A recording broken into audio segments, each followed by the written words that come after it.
Olá pessoal, tudo bem?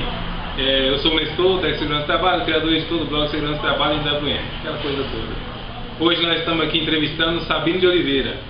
Sabino, aquele homem lá do SSD na web, dos vídeos, é auditor fiscal de Alagoas, Maceió.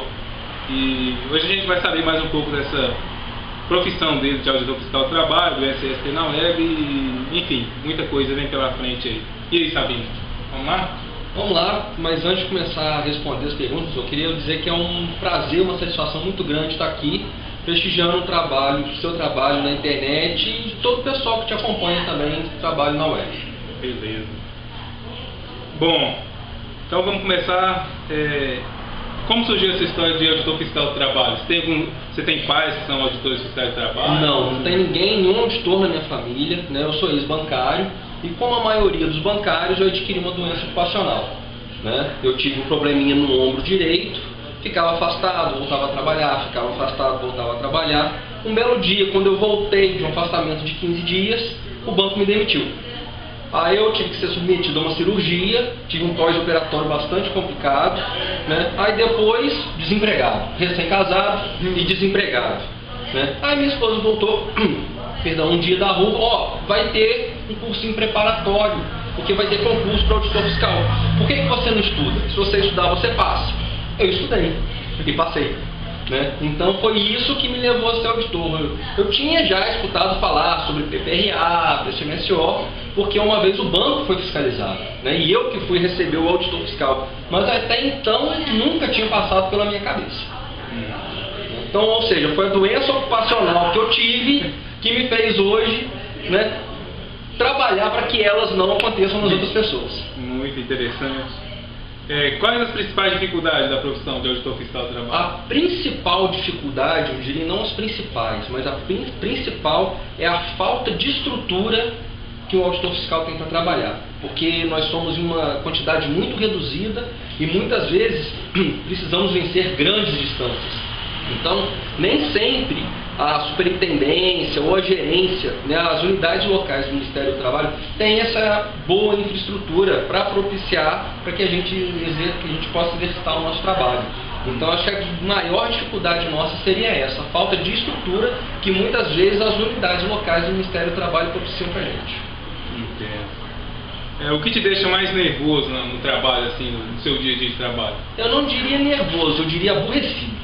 Sabe? O que me deixa mais chateado são aquelas empresas que insistem no descumprimento da legislação. São aquelas empresas que são fiscalizadas 1, 2, 3, 10 vezes e a gente volta no estabelecimento e elas continuam persistindo no erro, né? Aí, nesse caso, a gente não tem muito o que fazer, porque a gente não vai ficar fiscalizando a mesma empresa eternamente. Aí nesse caso a gente tem que fazer um relatório, aí muitas vezes a gente manda para o Ministério Público do Trabalho. Aí a gente lava as nossas mãos. Sim. Né? Porque é como se você tivesse um filho, você ficava, menino não faz isso, menino não faz isso. Menino, um dia você tem que botar o menino de castigo. Você põe de castigo, ele continua a cometer, né, aquela malcriação. É mais ou menos por aí. Entendo. Tá? Então existe assim, tipo aquela empresa que chega lá o relatório para você auditar, você fala, vixe, lá vem aquela empresa. Ah, tem demais. Do mesmo jeito que nós, auditores fiscais, né, somos conhecidos entre as empresas também são conhecidas entre os auditores fiscais, né? Existem até alguns casos em que eu particularmente deixei claro para o meu chefe, essa empresa eu não fiscalizo mais. Se for para ir nessa obra, nesse hospital, nesse supermercado, nessa loja, nesse abatedouro, enfim, né, é ir para lavrar auto de infração. Não é para ir fiscalizar, é para toda e qualquer irregularidade lavrar o auto de infração. Isso a gente deixa claro. Tá? Por quê? Porque são empresas que persistem na manutenção da irregularidade. Entendo. Tá? As empresas te veem como inimigo, assim, como aquele que só quer ferrar. A impressão que a gente tem é essa. Mas assim, é a continuação desse papo que a gente está batendo, né? Depende muito do perfil da empresa, né? A empresa que ela persiste na irregularidade, ela vê a gente como um inimigo. Agora, aquelas empresas que querem realmente fazer um bom trabalho na área de segurança do trabalho, mas falta estrutura interna para ela, geralmente são empresas menores, vêm na fiscalização como um parceiro.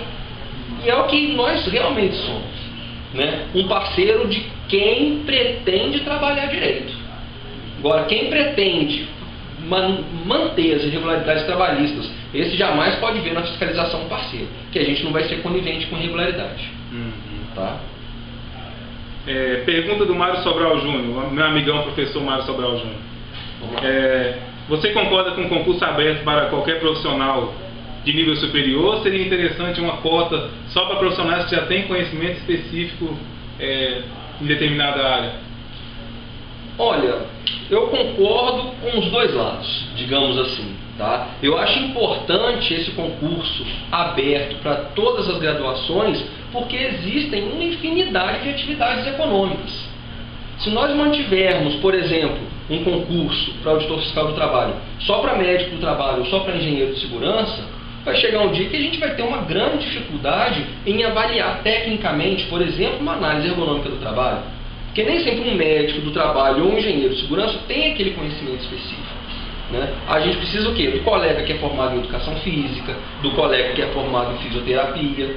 Agora, dependendo do objetivo do concurso, aí sim eu concordo com essas cotas. Por exemplo, vamos abrir um concurso para auditor fiscal do trabalho para incrementar a parte da tecnologia da informação. Aí reservar uma cota para o pessoal que é da área de informática. Nesse sentido eu concordo plenamente. Mas você restringir o concurso para somente médicos do trabalho ou para somente engenheiros de segurança do trabalho, e a parte jurídica? E a parte financeira? Nem sempre esses profissionais dominam essas áreas. Por isso que eu sou sempre a favor dessa pluralidade de graduações. Entendo. Tá? E quando necessário, vocês entram em contato com outros auditores que conhecem mais determinado assunto? Exatamente. Como já aconteceu um acidente numa indústria química em Maceió, que eu fui encarregado de analisar esse acidente, eu entrei em contato com colegas que eram químicos. Para entender um pouquinho do processo, né? Para a gente não cair, digamos, na lábia, né, da empresa, a gente entra em contato para a gente saber minimamente que seja, né, aquilo que a gente vai fiscalizar. E lógico, se maiores dúvidas surgirem ao longo da fiscalização, a gente tem canal aberto com esses colegas para eles nos auxiliarem na nossa inspeção. Tá bom, isso é muito importante. Pergunta do técnico de segurança do trabalho, Osiris. O nosso colega Osiris. Vamos lá, Osiris. Ele pergunta por que as fiscalizações não são padronizadas. Se nós mantivéssemos uma padronização na fiscalização do trabalho, nós mataríamos a fiscalização do trabalho. Por quê? Vamos supor que nós temos 3 auditores fiscais. A gente tem, vamos usar um exemplo, 10 mil itens da legislação para fiscalizar. Se esses 3 estabelecessem como prioridade os mesmos itens, a empresa nunca necessitaria desenvolver os outros itens que esses 3 colegas não elencaram como prioridades. Agora, se o auditor fiscal Nestor acha que prioridade é o item A, B e C, o Alexandre, o D, o E e o F, as fiscalizações, à medida que elas vão sendo intercaladas, os auditores vão dando prioridades a determinados itens, fazendo com que a empresa, ao longo das fiscalizações, obedeçam e cumpram e sejam fiscalizados todos os itens da legislação. Se nós padronizarmos, existe um padrão, existe um checklist, tudo aquilo que está fora do checklist, eu não preciso cumprir. A fiscalização não vai olhar. Então, você numa construção civil, por exemplo, você dá prioridade para a proteção coletiva. Eu dou prioridade para a escavação.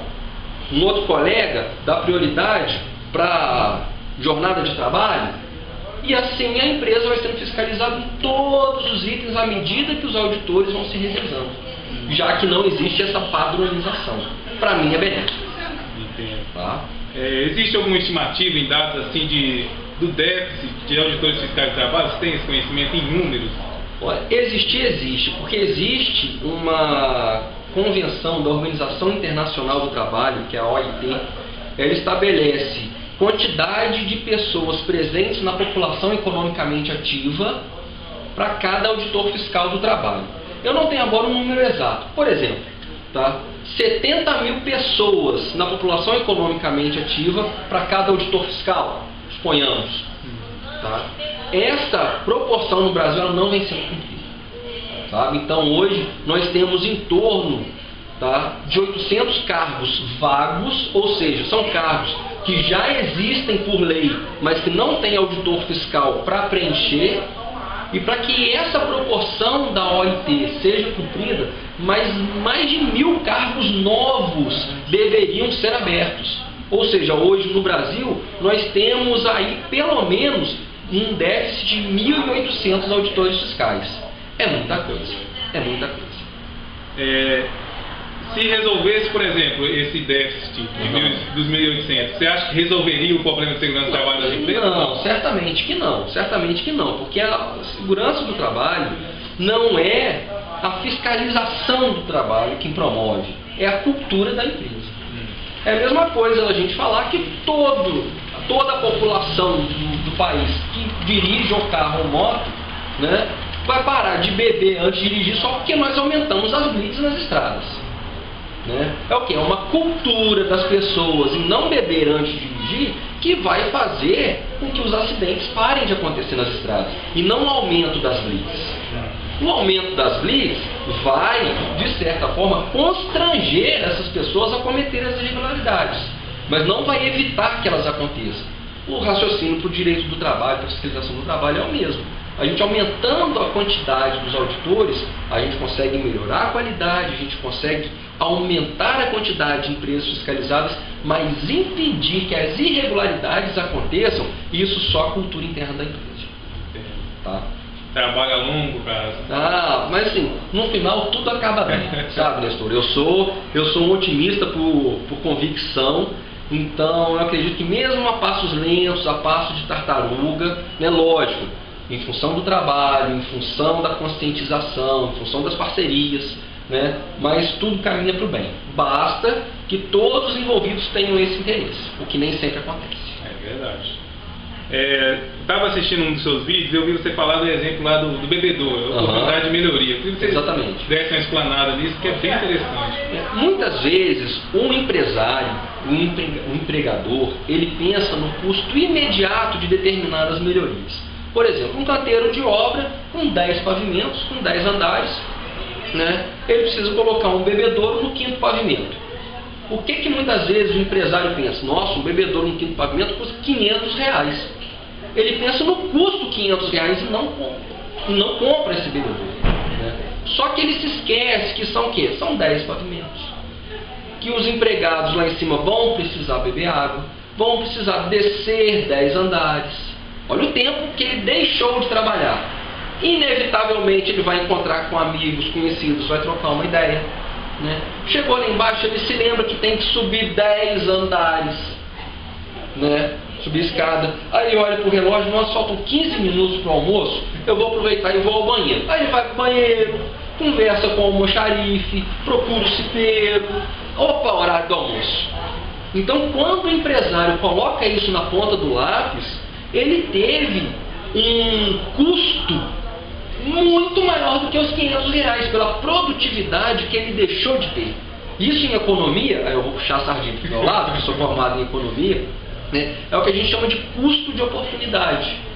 É um ganho que você está deixando de ter por ter deixado de investir naquilo ali. Então, por exemplo, qual o ganho de produtividade que esse empresário deixou de adquirir em função de não ter custeado esse bebedouro de R$500? Com certeza saiu muito mais caro para ele. Né? E muitas vezes, em 99,99% dos casos, o empresário não coloca isso na ponta do lápis. A empresa sai perdendo. É verdade. Não coloca mesmo. Você vê que o trabalho é exatamente o que você está falando. Exatamente. Né? É a melhoria contínua, é o trabalhador, é a condição que não foi sanada, teve um acidente, pessoas param para olhar e perde tempo aqui, perde tempo ali. Houve uma pesquisa uma vez pelo sindicato, um dos sindicatos dos trabalhadores em São Paulo, que eles fizeram uma conta e chegaram à conclusão de que para cada R$1 gasto em segurança do trabalho, você deixa de gastar amanhã R$4. Seja por acidente de trabalho, seja por multas do Ministério do Trabalho, seja por execuções na Justiça de termos de ajustamento de conduta junto com o Ministério Público, seja por ações na Justiça. Qual investimento hoje que te dá 400% de retorno? Se você soubesse, me fala, que eu vou investir. Sabe? Então, isso já tem um tempo, né? Hoje, acredito que os parâmetros não devem ter se alterado tanto, né? Mas para cada R$1 investido, R$4 de retorno. Por quê? R$4 que amanhã você deixa de gastar. Isso é investimento, não é custo. Com certeza. Tá? Durante as fiscalizações, você já recebeu oferta de suborno alguma vez? Não diretamente, porque desde o início a gente faz questão de mostrar que a gente está lá para desempenhar um trabalho sério, né? Só uma vez, eu não vou entrar em detalhes, né, que por telefone o representante da empresa, muito preocupado com o resultado da irregularidade que a gente havia encontrado, né? Pô, Sabino, mas será que não dá para a gente dar um jeitinho? Aí eu falei, só um minuto, coloquei no Viva Voz, comecei a gravar, falei, olha, tá no Viva Voz, eu tô com mais 2 pessoas escutando e tô gravando. Repete pra mim isso que você me perguntou. Não sei o que, você interpretou errado. Não, interpretei errado não. Você perguntou se não tinha como dar um jeitinho. Eu quero que você repita. Não, desculpa, eu me expressei mal. Graças a Deus foi a única vez, em função, né, da nossa postura de sempre deixar claro que a gente está lá para desempenhar o trabalho sério. Com certeza. Isso faz muita diferença. Faz. O que mais o auditor abomina na empresa? Assim que ele chega e olha e fala, meu Deus do céu, o que é isso? Assim? As tentativas de justificativas por parte da empresa. Por exemplo, você vê uma irregularidade, olha, aquilo ali tinha que estar assim. Não, é porque isso. Aí você aponta outra. Não, é por causa disso. Então todas as irregularidades que você aponta, é por causa disso, é porque aquilo, é porque aquilo. Aí você tem que dar um basta e falar, olha, que tem um motivo, a gente sabe que tem, né? Mas eu não estou aqui para escutar os seus motivos. Eu estou aqui para fiscalizar o cumprimento da legislação. Porque muita gente, Nestor, isso é importante que a gente deixe claro, o pessoal que te acompanha pela internet, né? Porque a gente vê na fiscalização um parceiro. E realmente somos, quando nós estamos no plantão fiscal para tirar dúvida dessas empresas. Agora, durante a fiscalização, a empresa usar da fiscalização do trabalho para servir de consultoria, aí isso não acontece. A gente está lá para apurar as irregularidades. A gente não está lá para orientar. A gente não está lá para orientar. É a mesma coisa que eu estou bêbado no meu volante, um policial me para, ô seu guarda, que bom que o senhor me falou que eu não posso dirigir embriagado, me dá um prazo. Isso não acontece. E com a fiscalização do trabalho é o mesmo raciocínio. Quando nós estamos na empresa exercendo o nosso papel de fiscalizar o cumprimento da lei, não vem a empresa querer consultoria. A gente tira dúvida no plantão fiscal, a gente sempre tem uma equipe pronta a receber essas empresas na superintendência ou nas gerências. Durante a fiscalização, o próprio nome já diz, é fiscalização. Outra coisa importante de ser dita. Não, porque eu sofri uma visita do Ministério do Trabalho. O Ministério do Trabalho não visita ninguém. A gente inspeciona, a gente fiscaliza, a gente audita. A gente não visita, a gente visita o nosso amigo, a gente visita o parente, né? A gente fiscaliza. É importante que essa distinção seja feita. Com certeza. Tá? Já que nós estamos nessa parte de visita, quem você acha que deve receber, assim, uma orientação para os técnicos, quem você acha que deve receber o auditor do trabalho na empresa? É importante que a pessoa que receba o auditor seja uma pessoa com poder de decisão. Por quê? Porque à medida que forem sendo encontradas as irregularidades, essa pessoa já tem a voz, já tem um poder no momento da fiscalização para já ir direcionando quem vai ser o responsável por regularizar aquilo. Sabe? Então, por exemplo, no canteiro de obra, é importante que o engenheiro, muitas vezes não é necessário. Muitas vezes, um técnico de segurança do trabalho, às vezes é importante, mas na esmagadora maioria das vezes, o encarregado da carpintaria. Porque é o encarregado da carpintaria quem vai direcionar a equipe para regularizar as proteções de periferia, corrigir as aberturas no piso, proteger o posto do elevador, né? Então ele já vai direcionando a sua equipe para ir regularizar. Então muitas vezes, ao final da nossa inspeção visual na obra, muitas daquelas irregularidades já foram sanadas. Aí muitas vezes isso impede a interdição, impede o embargo. Entendeu? Então é importante isso no caso da realidade de uma obra. Mas no caso de um hospital, alguém que tenha poder de decisão, numa usina, a mesma coisa. Né? Assim, é importante que ele seja alguém da área da segurança, porque a pessoa já tem o conhecimento técnico daquela irregularidade que a gente está apresentando, que a gente está chamando atenção. Né? Então, uma parceria entre alguém da área técnica e entre alguém da área de decisão, da área administrativa, da área diretiva do estabelecimento, aí seria ideal. Aí seria ideal. Interessante. Tá? Passando agora para a área do Sabino blogueiro. Ex-blogueiro. Ex-blogueiro.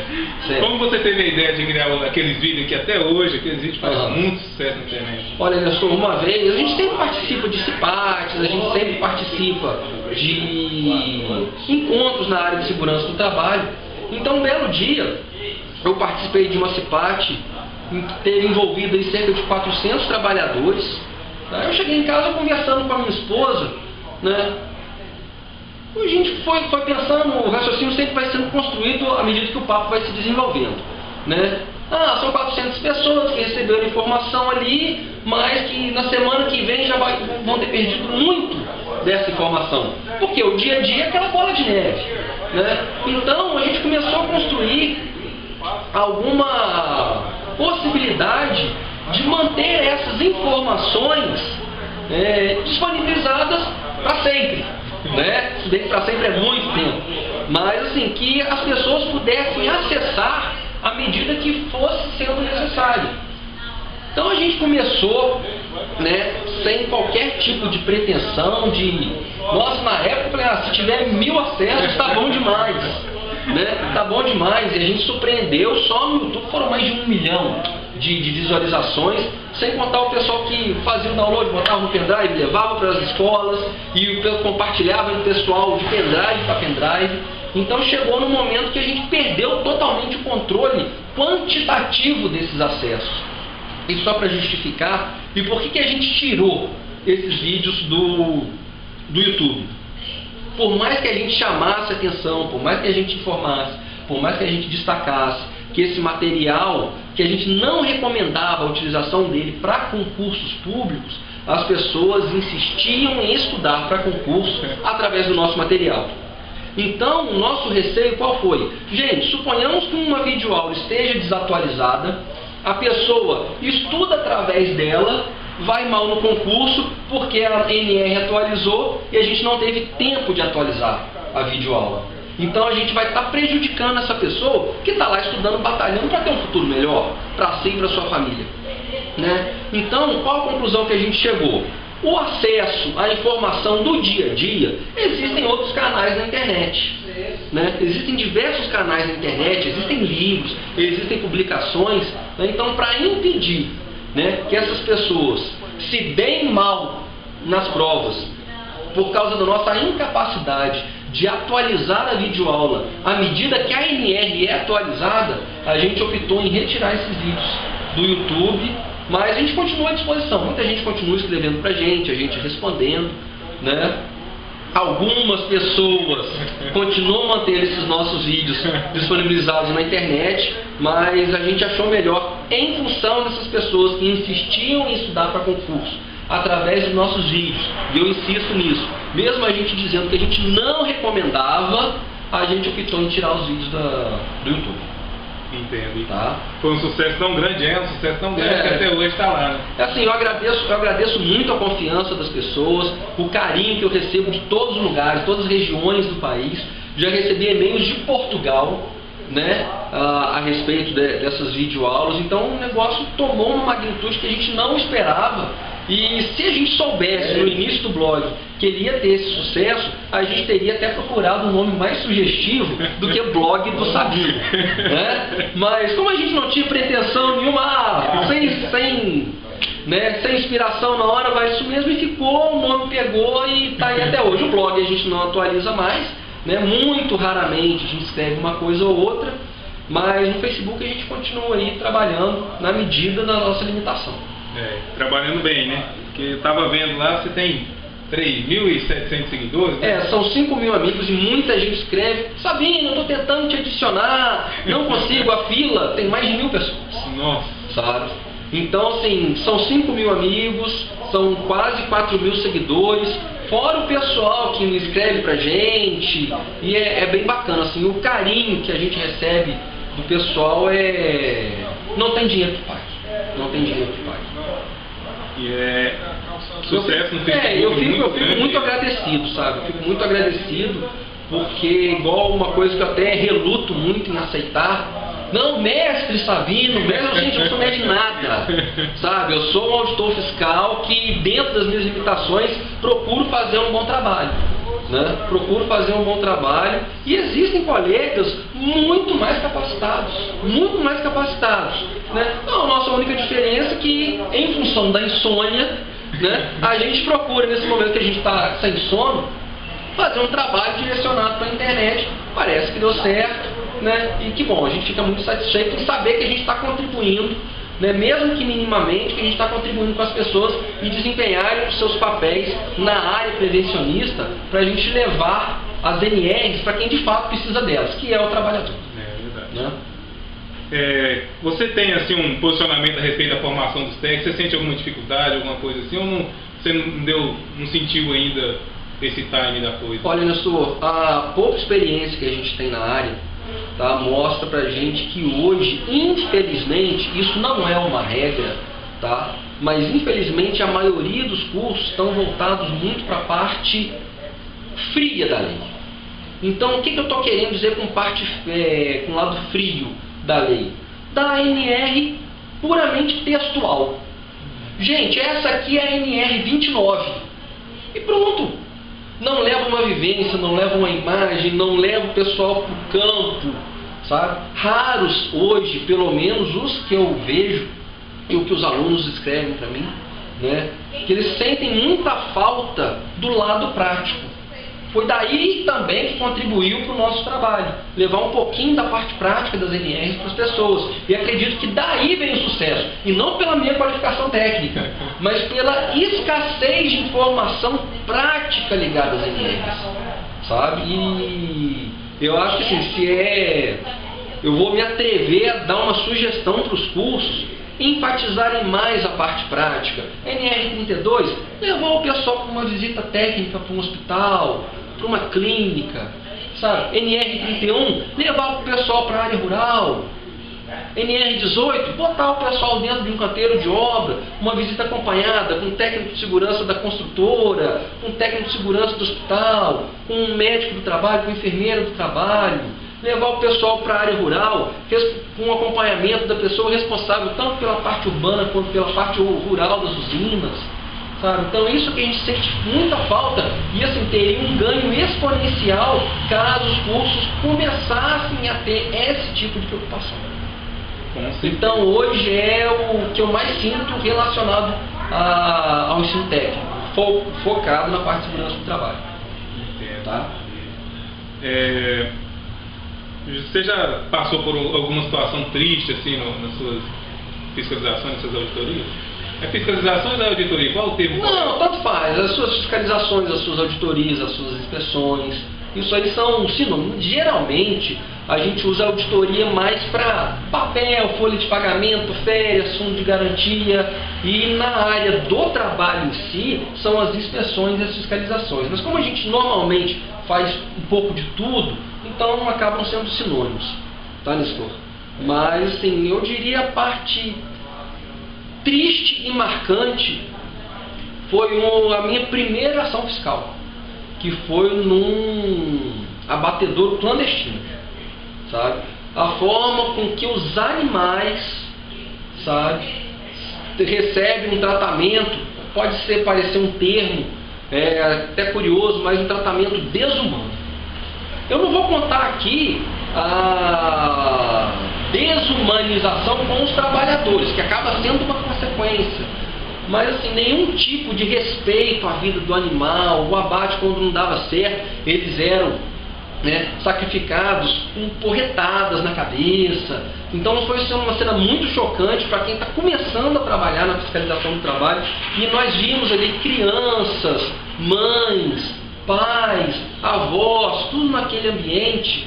Mas para mim foi muito marcante o tratamento animal, porque por mais que as crianças, os pais, as avós, as mães, as famílias que trabalhavam ali, condições totalmente degradantes, mas a hora que estavam insatisfeitos saía, eles não estavam ali todo dia. Eu estou precisando fazer um bico, eu vou trabalhar no abatedouro hoje. Então não era uma coisa constante, eles iam lá eventualmente, mas a forma como que os animais eram tratados, um animal via o outro sendo sacrificado.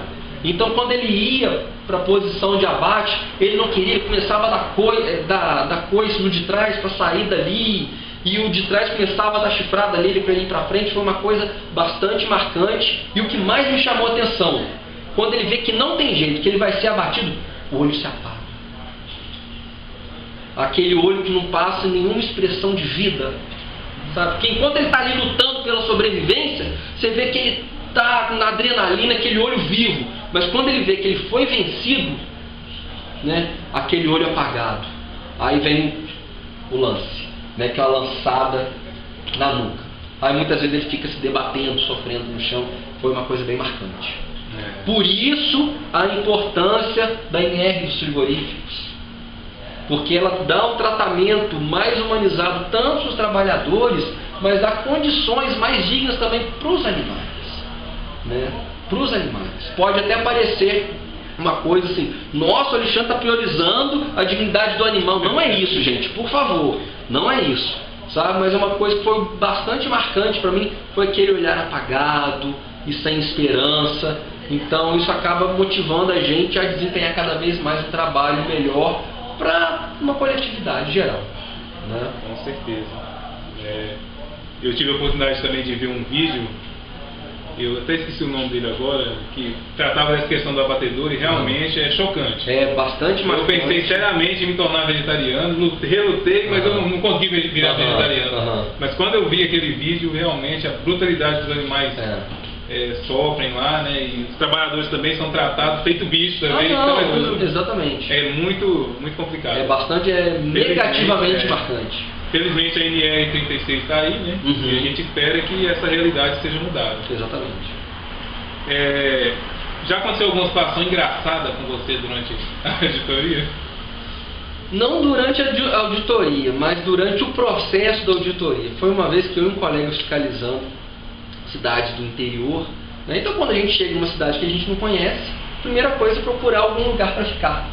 Então eu e um outro colega que já aposentou, a gente achou uma pousada bonitinha, então a gente sempre chega, vai conversar com o pessoal da recepção, e isso a gente até hoje, já se passaram anos, e a gente comenta sobre esse fato, Aí a gente chegou para a moça da recepção, a gente ficou sabendo que essa pousada tem o melhor café da região.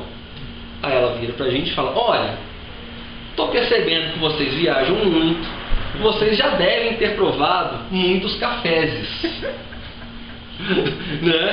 Mas aqui realmente o café é muito bom. Aí um olhou pro outro, cafés. Até hoje, quando a gente vai falar um sinônimo de uma pousada que a gente se viu obrigado a se hospedar, a gente fala, nossa, os cafés de lá é muito bom. Não foi na fiscalização em si, mas isso virou sinônimo de piada. Até hoje a gente se refere ao acontecido que, nossa, quando a gente conversa sobre o caso e tudo, a gente fica dando gargalhada até hoje. Quando eu vou viajar, como ele já se aposentou, ele fala, cuidado com os cafés. Foi engraçado. Na ocasião foi bastante marcante. Com certeza. Bom, Sabino, eu só tenho a agradecer você por estar aqui com a gente, pelo trabalho que você desenvolve no Facebook, pelos seus vídeos que estão vizinhos lá, inclusive no meu canal, lá, bastante visualização no meu canal também. Bacana. Agradeço você por tudo que você fez, tudo que você vem fazendo e quero que você dê sua palavra final aí. A palavra final, gente, queria salientar o seguinte: muitas vezes a gente recebe questões, questionamentos e tudo a respeito sobre a remuneração de quem trabalha na área de segurança do trabalho. E a gente costuma falar que segurança do trabalho é um sacerdócio. Você tem que ter vocação. Porque se você está preocupado com retorno financeiro, você não pode entrar nessa área. Tem que ser vocação. Sabe? Porque, infelizmente, é uma área de trabalho que o empresário, o empregador ainda não dá valor. Sabe? Nem sempre o trabalhador, que é aquela pessoa que você está protegendo, te vê como um parceiro. Muitas vezes você é visto como chato, como dedo duro, para não usar outros termos. Sabe? Então, se você está começando hoje no curso de tecnólogo, no curso de técnico de segurança do trabalho, pensando em retorno financeiro, mude de área. Existem aqueles que se destacam, que ganham bem? Claro que existem, claro que existem.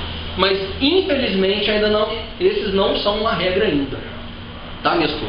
Então, agora, se você tem vocação, se você é apaixonado, se você sabe que mesmo isso não estando presente em números, você está salvando vidas, o caminho é esse.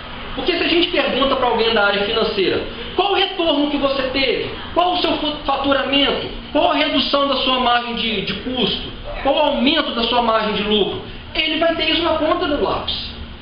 Pergunta para um prevencionista, quantas vidas você salvou? Pergunta para um prevencionista, quantos dedos você evitou que fossem amputados? Essas respostas não existem. Essas respostas não existem. Mas você tem que ter a convicção, você tem que ter a certeza de que você está salvando vidas e que o resultado do seu trabalho não está se restringindo aos muros da empresa. Não é do muro para dentro, é do muro para fora. Porque aquele trabalhador, aquela trabalhadora que volta saudável, volta íntegro para a sua família, trata melhor seu esposo, sua esposa, seus filhos, acompanha o crescimento